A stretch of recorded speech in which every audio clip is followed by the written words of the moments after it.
Well, good morning, everyone.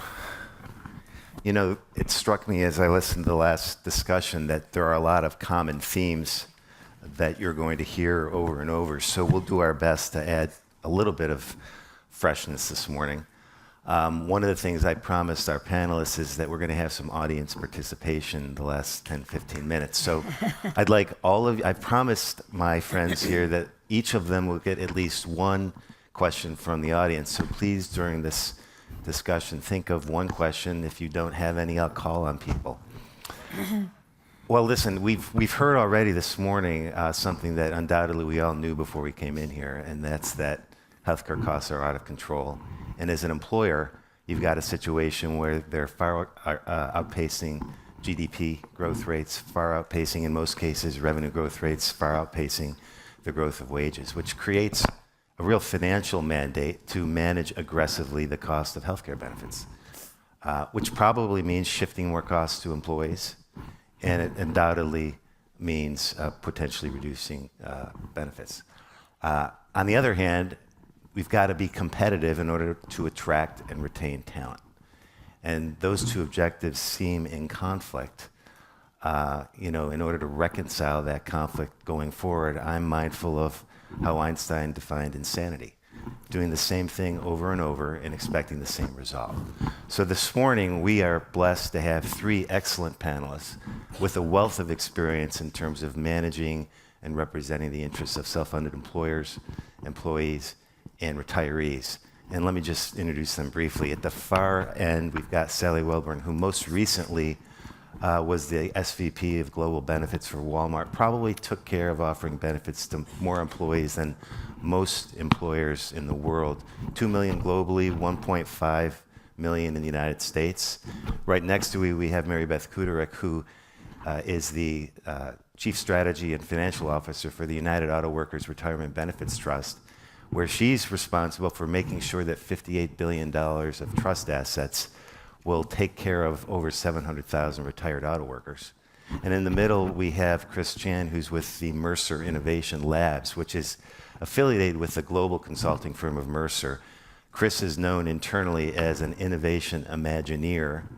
I'm sure he's going to tell us a little bit about what that is, but from my perspective, he's the tip of the spear in terms of innovation and devising new approaches and best practices to improving outcomes and cost and access and convenience, and really enhancing what we heard Dr. Pearl talk about, a patient experience.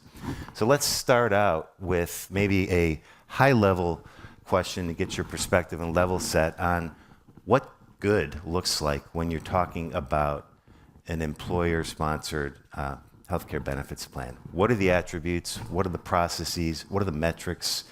Let's just open that up and maybe start, Sally, with you. So thanks, Mark. Thanks for inviting me here to chat this morning.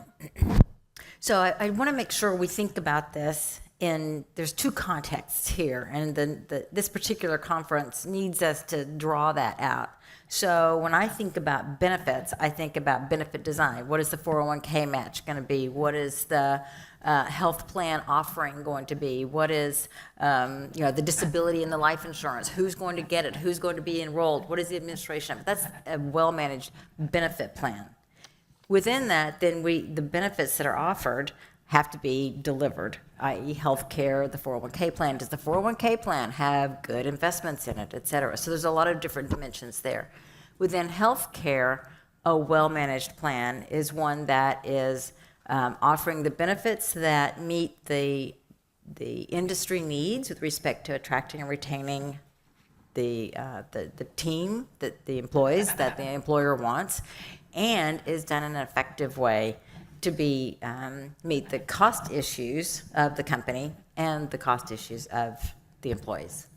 That's the way I would kind of describe it, and drawing that distinction, because sometimes it gets mushed up between, do we have a good benefit program or not? And you could have a good benefit program, but be poorly delivered.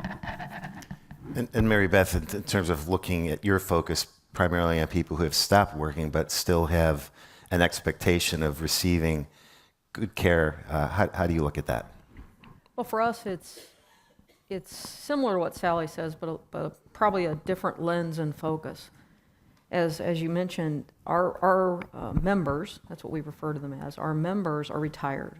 So we take care of them and their families for the rest of their lifetime.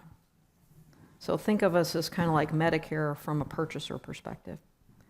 And with that, I think success is aligning what are their needs over their lifetime and their remaining lifetime from a care perspective with what can they afford from their cost-sharing perspective, because their average pension in Social Security is only around $35,000. We have 80,000 people who have pensions of less than $8,000 a year. So we have to align that, as well as with design. How can we incent the use of the best use of the benefit for its cost, be it either through the prescription drug program or the medical program, and keep it affordable for them so that they can seek the care they need. They fundamentally need care, mostly. And then picking the right partners to do business with. The payers, the insurers, the purchasers, the various programs that are out there that I'm sure many of you in the room work with as well in terms of aligning that delivery. And then very much so use and understanding of data. As much data as we can get about them.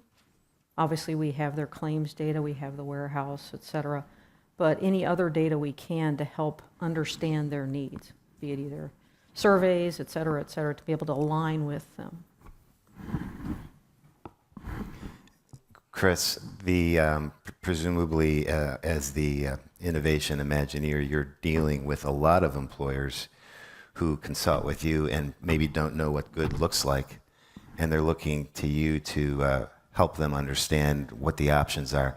Tell us how let's just think of the last time you visited a self-funded employer who basically said, we don't know whether we're good, bad, or indifferent. Tell us how we're doing. How do you approach that?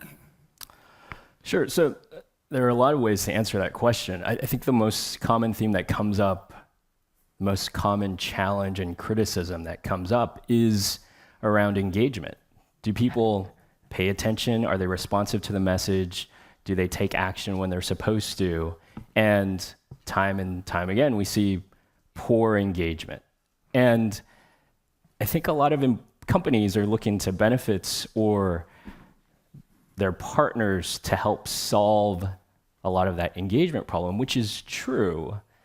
But I think there's also a cultural challenge as well. So when an employer is pushing out a message around something, what's the response from the employee population? And unfortunately, I think there's a push-pull around the nature of work and relationships in the workplace, and financial quarterly results, and turnover, and just a lot of internal business pressure that sends mixed messages to, hey, I should take care of myself and think about wellness and well-being. And so there is some cultural shift that I think has to happen within a lot of organizations, and it's from the top down as well as from the bottom up. And so you want some executive sponsors who truly embrace and set an example, and hey, I should actually take a vacation without checking email, right? And being connected, and let my managers and their employees do the same thing. And then from the ground up, because for a lot of people, there's so much noise going on in the world, Facebook and Twitter and Instagram and all this stuff that we're connected to 24/7, we have blinders up. Like anything that's not directed and personalized to me right now, I don't pay attention to. That includes my health plan, my provider, my employer, my wellness program. And so all that is advertising and noise in the world.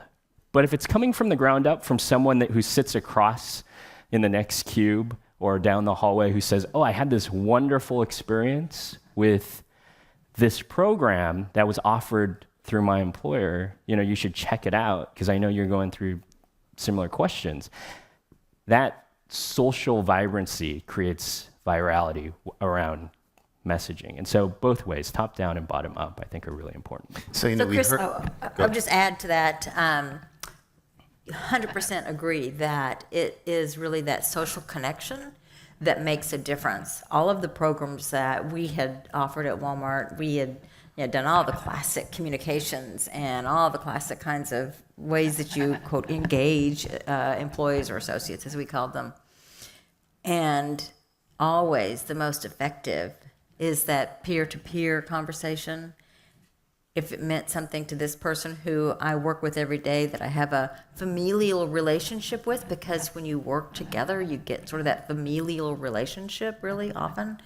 That actually is the biggest driver to engagement and that trust factor. And then I think your word was virality. I'm not sure I knew that word before, but the virality of that actually, makes the program effective. he's an Imagineer, so he can create any word he wants. Yeah, I have a new word now. Yeah. Now, I have to say, I travel around the country, and oftentimes I find myself at a Walmart early in the morning picking up supplies for a meeting. And it was like 7 o'clock in the morning. No one's in the store besides mostly employees. And it was like a morning radio show. I don't know if it was like that Walmart or across, multiple Happens every day. Walmarts. And I could sense the culture from that store because they were talking about the national stuff, but also like important things to people, employees within that community that they have. And that resonated with me. And I immediately had a connection with that store and the employees, even though it was the first time I was there. And it's like, wow, that's magical. John talked about Disney earlier. And like that magical experience, I think that's been missing a lot within healthcare. And you look at the tagline for this event, people, technology, design, the people piece has been missing a lot. So let me ask this, and I know Mary Beth has something to say on this because your members are geographically dispersed, so engagement and communication is a challenge. But as I sit here and listen, and I'm thinking, gosh, that all sounds great, an engaged employee, but I'm thinking, for people out there that think, okay, it does sound great, what's the recipe? Tell me how to do it. That's where I would think the audience might be intrigued because it's not just one person. You can't engage an employee if you don't have a partner in communications. You can't have a partner in communications unless you have a leader that's empowered that partner in communications, and it cascades down. So what's the recipe? How have you approached that? There's no one answer, so it's probably a recipe with a lot of ingredients, might be the way to say it. Because, as you mentioned, we are very geographically dispersed. I mean, we're in every state in the union. We have many people in Florida who probably have significant needs right now. We had people in the southern Texas area. We have 4 people in the U.S. Virgin Islands. Things like that to consider, but they're also multi-generational. So we have 50-year-old retirees with young children, and we have super centenarians. At one time, about 3 years ago, we had the oldest person in the United States in our plan. And so, I think we had the second oldest, all right, well, it's a contest. Somebody's got the oldest. but they were actually still working. There's the Good for you. Yeah. But I think, so there's this interesting dynamic. What connects them? You can't touch them all the same way. One's not going to read a smartphone. The other one reads mail. The other one's going to depend on their children to help them read the mail. Part of our challenge is I think like 40% of them are single and alone. Okay, so they're in a survivor spouse mode. So they're in various stages of their life. And we all know as you change stages of your life, you create risk in and of itself. So there's that multi-generational aspect of it, but there's a connection. It's the community. And it's the community, in our case, of the United Auto Workers. They all have a tie to that. And in that culture that comes from it, they align with their automotive company that they came from. They have councils, union halls, networks of people, et cetera, similar to probably the Walmart store in their own way. And we try to work through those organizations and partner with that to deliver communication, as well as it's really important for us that people we deal with, our partners, we call our carriers, our payers, our program folks, we've developed tools and training for them to understand that this is a retiree population. These are their needs. These were their life experiences before they retired. This is what's important to them as we understand it. This is how to better message them. One of our great stories early on in the trust, which just started in January of 2010, so you have to understand we're relatively new, was the initial brochure that came out with one of our carriers to start the smoking cessation program. And on the, this is a retiree population. On the cover is a very young blonde woman.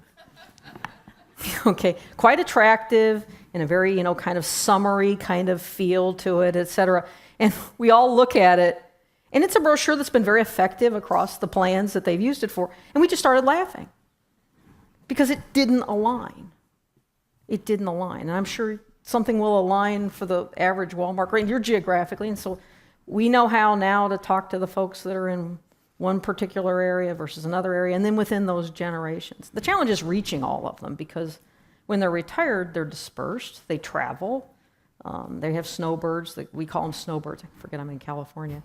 You don't have snowbirds. That go from the upper Midwest, upper East Coast to Florida, Arizona every year, so we have to find them and things like that. But we overcome that, I think, through just been iteratively learning and adapting as we go. It's a longer-term approach because of the nature of what they are.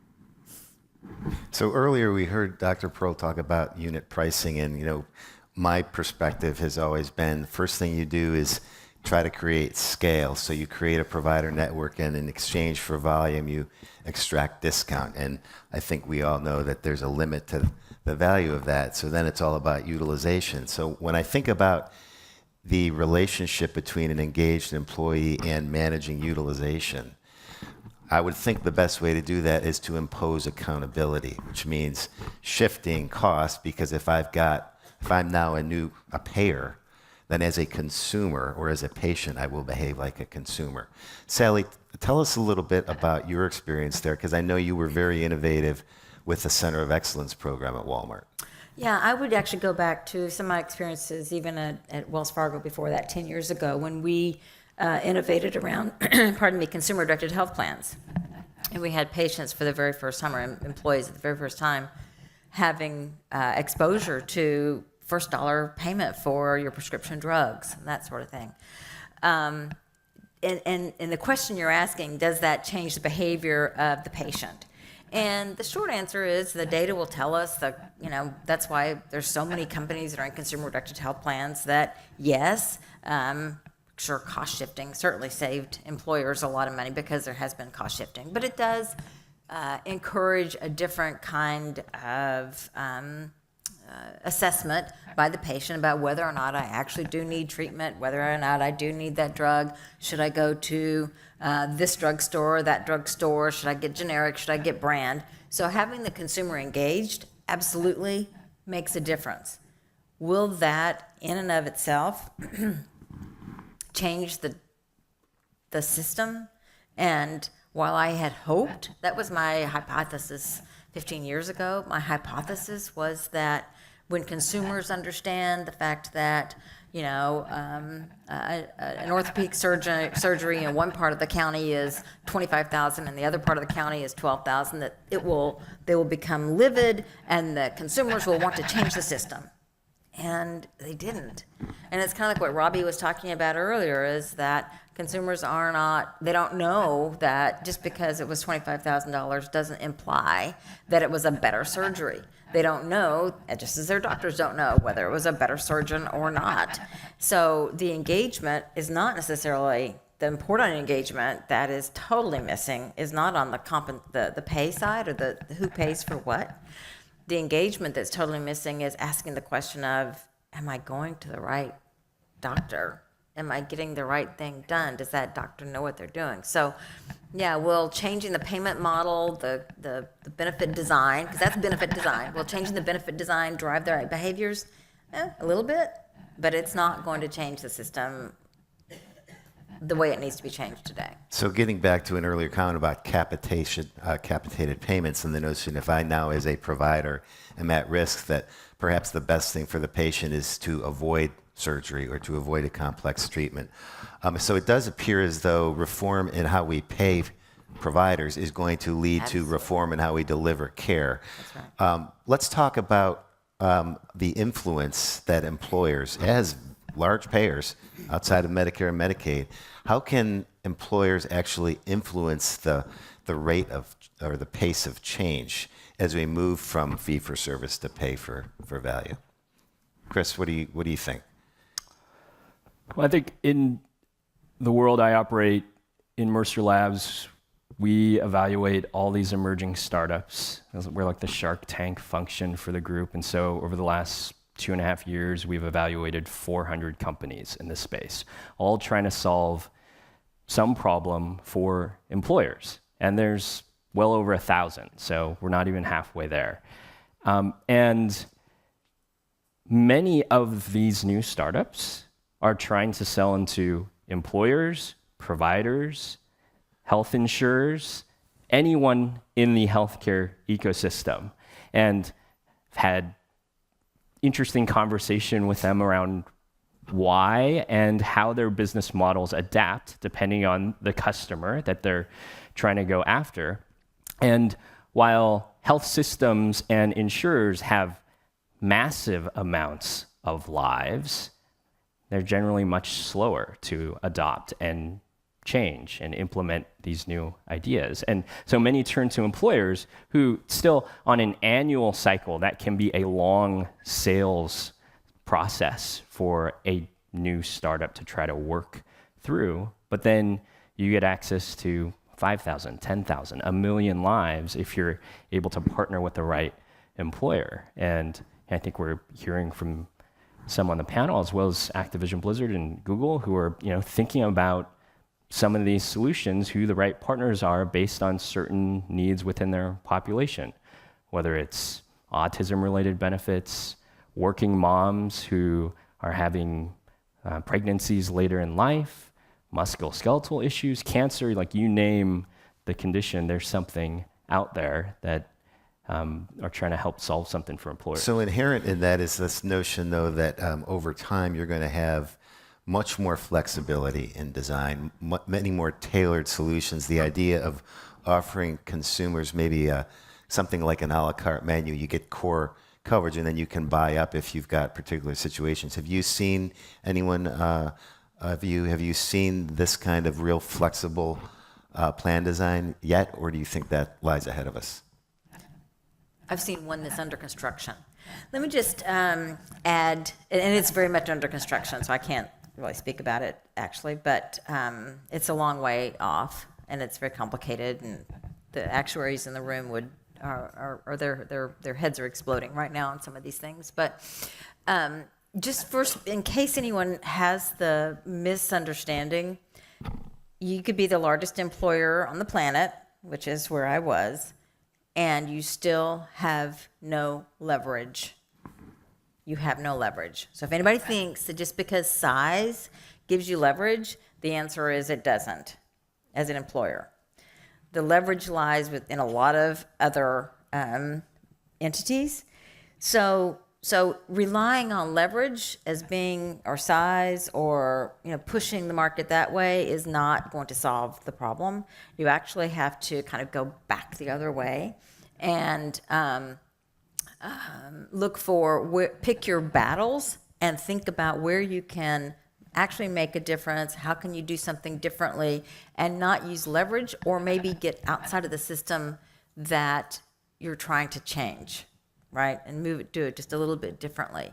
So for Walmart to actually have leverage with United or Aetna or the Blues was virtually impossible because they're way bigger than I am, right? So the message that I would share with the employers in the room and the partners that are seeking to work with the employers of the room is it doesn't require size, it requires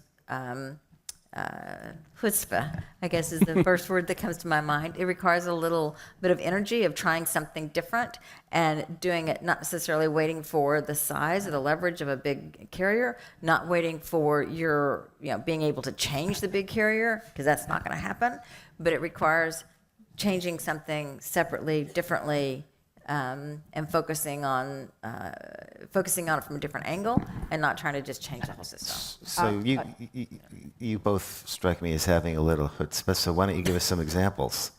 Go ahead. I'd just like to comment a little bit further, and then I will. I totally echo what Sally says. I mean, we largest purchaser of retiree healthcare in the country. We started 10 years ago with over 900,000 people. It doesn't matter. I cannot influence certain things. But despite all that, I think it's a question of what's your goal. I know that if our goal in our perspective obviously is to maintain affordability, ensure the sustainability of the assets that we have to pay for the care for the retirees over their lifetime, as well as run the plan well and deliver what they need, we've been able to iteratively bring change in that if you focus on things either geographically or identifying a specific need and then organically growing it and aligning with someone to deliver it out has been very helpful to us. And for us, what's really interesting, and because you mentioned the consumer-directed plan, and obviously price can motivate members or patients or consumers, as you refer to them as, even though they don't have all the tools in front of them that any consumer in the country does for all the reasons Dr. Pearl talked about. That can motivate. It's so hard to navigate. It is so hard. But what we've found is there's the community aspect that these folks that are in our trust, many understand it's their assets. And the same thing to some extent from an employer, because not quite as much, but it's affecting the company's performance. The degree of dollars that have to be spent on healthcare. Well, in the trust, it's basically their assets. And so we've engaged them to say, in Indiana, we've said, please go to a reference lab. And Indiana had a very unusual situation where all the lab work was being done in facilities with incredibly multiplied levels of costs for normalized blood tests, for example. We offered them an incentive to do that. We gave them a tool to know where to go. We did that, and we saw immediate change. What was fascinating was, all of a sudden, and I don't think this will surprise Sally, the pricing mechanism started to change. There didn't seem to be the need to charge as much for those complete blood counts, et cetera. This is my view, so I'm not speaking for the trust.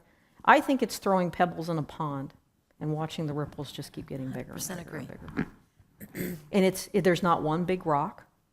There's a lot of pebbles. And I think what employers can do is do those types of things, but it's going to take a community of action, but it's not that leverage. Now, we do have one place, I think to get to your point, where when you buy something that's more of a commodity. So think of from our perspective, we're able to bring scale to purchases of prescription drugs. We have a single PBM, pharmacy benefit manager, for whom we buy drugs through. We are a very important contract to them. We can establish and negotiate our pricing. We can establish and negotiate transparency, et cetera. We can ensure efficient delivery, et cetera. That's more of a, the same Lipitor is there is the same Lipitor as here. I pay a national price. That's leverage. And so for us, when we can do that, we exercise that. It's transparent to the member. That's not coming out of their pocket. I like to refer to it as having someone else pay for it. But that's much more difficult in any kind of normalized medical care delivery that's out there. We also, I think another area where we influence, or we attempt to influence, is in two spaces. 77% of our people are in Medicare. That doesn't mean I don't have a lot of costs for them. I have a lot of full coverage of their drug costs, their dental costs, as well as a wrap of their medical benefit. We also encourage them to be a part of Medicare Advantage plans. And we have a big process ongoing today, right now, to do that for next year. But we also work with various partners and communities of engaged people to influence what CMS does. Because what CMS does helps sets the standard for everything else. And there's some, depending on the way the laws are written and CMS's point of view versus kind of what you would think would be logical from an employer or purchaser perspective, there's a way to sometimes align those things. And we've had some successes. As well as when you have $56 billion in assets, you have a pretty strong corporate governance function and the ability to understand and work with pharma around good corporate governance and their processes, understanding the use of biosimilars, encouraging those laws and regulations across the states, and especially medication area, which is such a high risk and high growth area for anybody. Those are the types of things we can do and engage with as well. So the visual of pebbles and ripples is my big takeaway from this conversation. Thank you. But as we think about the number of companies, you said hundreds or maybe even thousands of emerging companies fueled by entrepreneurs trying to solve these problems, it now starts to resonate that each one of these pebbles is potentially a solution, a value-added solution, maybe a business. I mean, maybe we just, in the remaining minutes before we get the audience involved, maybe come up with an example of one of those pebbles and the ripple effect, whether it's telemedicine, whether it's transparency, cost and quality tools, whether it's concierge medicine. Why don't we start with you, Sally? So, in my point of view, the biggest thing that we need to solve in the healthcare system in order to be able to have the money that America needs to be able to have health insurance coverage, pay for healthcare for all Americans, is we have to eliminate the inappropriate care, the misdiagnosis, the care that's just totally not necessary. Robbie talked about it. That's 30%.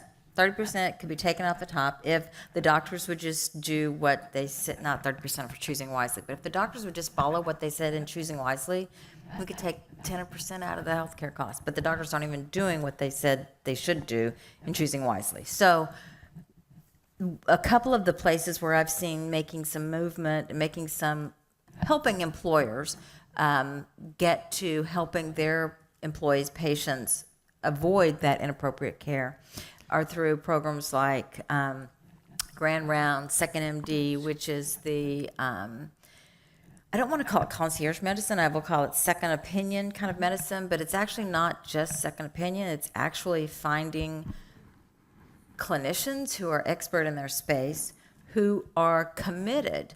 So it's an intellectual commitment to practicing care that is appropriate. So it's more than just practicing care, practicing medicine. You could be the best heart surgeon in America, right? By every measure, every quality measure, no complications or whatever.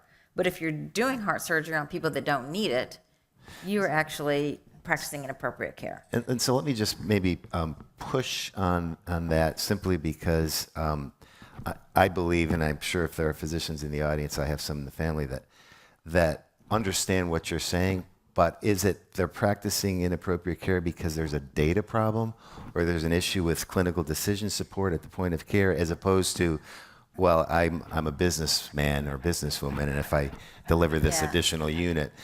So I actually don't believe that the doctors are doing it thinking if I do one more surgery, I'm going to make more money. Yes, there are a handful of those. There's no question about that. We saw that up in, up north 10, 15 years ago, right?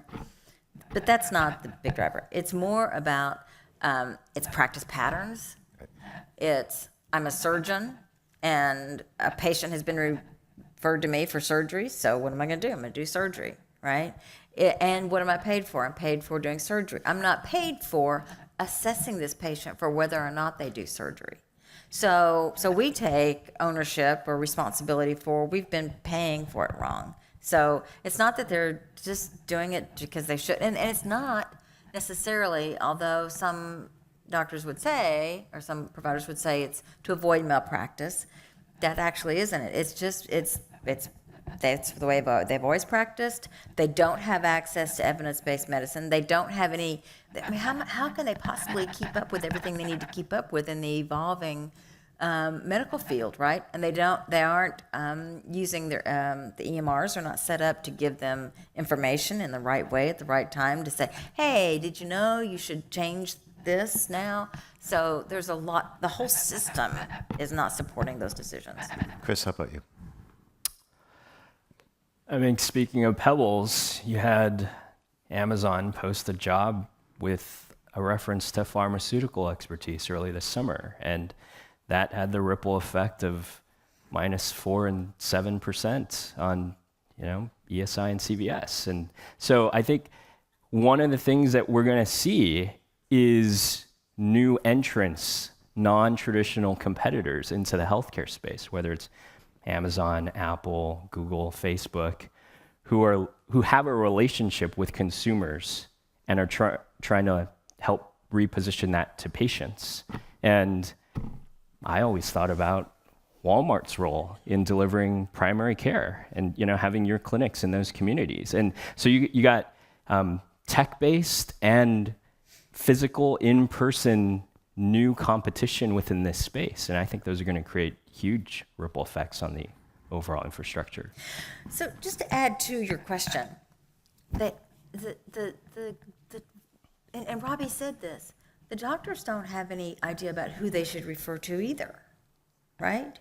And so that transparency amongst themselves and amongst us about where the highest quality is and where that quality is culturally aligned with only doing appropriate care is the biggest black box we have right now.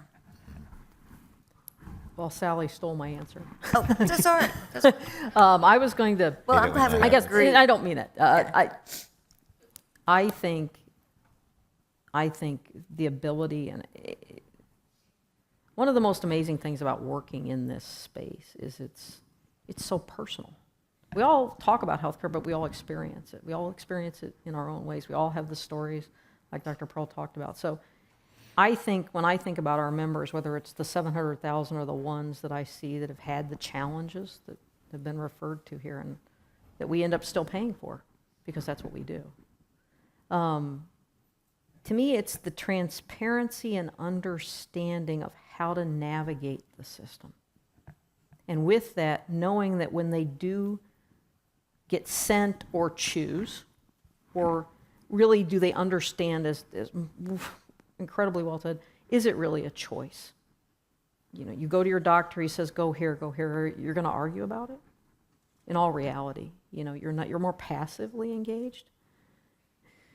Do they understand what's going to happen? And what does it mean? And what's the success factor in terms of your definition of what that outcome is? It may be, I want to do these things with my grandchildren. It may not be what that surgeon may think that outcome should be. And how do you align that? How do you give them data? How does your, as you say, your referring physician knows it's the right place? How do you just take the time to ask the questions and capture what it is they want and need, and is this going to work? And then for the people that are in it, they understand along the way where they're going and why. It's just that level of transparency. That's the outcome level of transparency, the quality of the delivery, the measurement of the element of transparency. Then with it, the cost transparency, the fundamental cost transparency, and the confusions around all that for plans, especially that have a lot more network challenge, that bring more narrow networks, et cetera, and the confusion that can reign. I think that's where we should focus. That's where we should focus. It is interesting, and I want to go to the audience, but I want to just make an observation, hearing the need for transparency, but also understanding that medicine and the patient-doctor relationship is still one that is of trust. So as we think about increased transparency and knowing that I can go over here for X and over here it costs X plus, but I don't have a relationship with that provider, or if I have the ability through technology to engage with a doctor on demand, or to go to a lower cost venue like an urgent clinic, it seems still as though fundamentally, even though we will have technology and data at our grasps, that fundamentally the relationship that's shared between the caregiver and the patient is still such that it's going to take a lot more time to evolve. And that therein lies, I think, why last night when we were chatting, I used an airplane analogy and said, well, if you're going through the year and you're looking at your data, understanding your trend, understanding your level of engagement, tell me the dials that you could change to, and I think Sally said, oh, this isn't an airplane, it's a tanker. And I said something like, well, let's change the boat analogy to a sailboat. Can you trim the sheets? What can you do?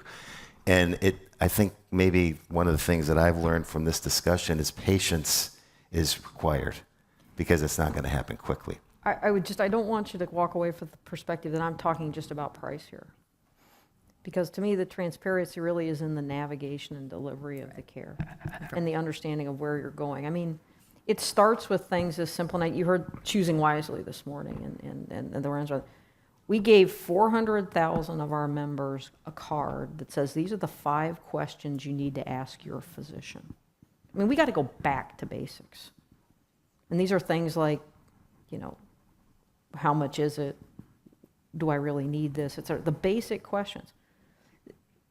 We've spanned that out across the country. We have people calling in wanting cards to give their family members because they're not understanding what's happening and why sometimes, and what's really behind the choices I'm making and what are my choices. And I think that's also a big part of the transparency I'm speaking about. I think I saw one hand, so you get the privilege of the first question. Sorry, we have a mic he's got here, a mic just right for the live stream. Thank you. This is Andy Gaze from Health to Capital. I'd like to go back to the Pebble story. So Sally, you know, Pebble versus the rock in the pound. I mean, you, for example, how do you make a decision between making a deal with Cleveland Clinic for all the open heart patients there and going directly to the best care providers versus, you know, working with a small startup that has a better product for pain management or one of the multiple ones for baby management? How do you make those decisions? You know, because it's somewhat easier to do, but the cost is not the same impact. I mean, how do you figure this out? Yeah. So we chose to focus on, I mean, it's the 80-20 thing, right? We've decided to focus on the 20% of the patients that drive 80% of the cost. That was just the way we did it first. And so that was the reason we focused on anecdotally what we were hearing about the horrible care that some of our patients were getting and focused on identifying the highest quality providers that we could find for certain procedures and who were culturally aligned to only providing the right care. And we developed a bundled payment so that they were paid for both providing the care if it was necessary or making a team-based, and this is important, Robbie mentioned a team-based decision about if the care is not necessary, how to manage the condition, because there still is a condition, how to manage the condition going forward without doing potentially surgery or whatever. So we decided at Walmart to focus on that piece first, but having said that, we didn't take our eye off the ball about, hey, there's, you know, Virta Health being developed out there that's a nutrition-based way to cure diabetes, right?